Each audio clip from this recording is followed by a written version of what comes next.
నానా రాయుడెక్కడా? ఇప్పుడే వస్తున్నాను నాన్న.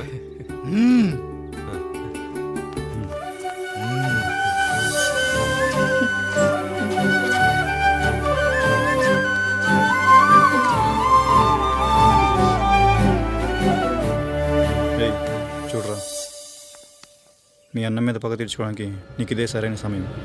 పర్లేదంటావా? ఏం పర్వాలేదు. అయ్యా, ఎరా రంగా, ఏం కావాలో అడగరా. నీకంటూ ఏమి ఇవ్వలేదు, నువ్వు ఏమి అడగలేదు. చెప్పరా. మా అన్నకు నాకు పడట్లేదయ్యా. తోడ పుట్టినవాడని చాలా సహించాను. అడ్డమైన దానాలు చేసి ఆస్తి మొత్తం పోగొట్టాడు. ఇప్పుడేం కావాలరా? కొద్దిగా ఈ కత్తి తీసుకొని వాడిని చంపి పెట్టండి అయ్యా.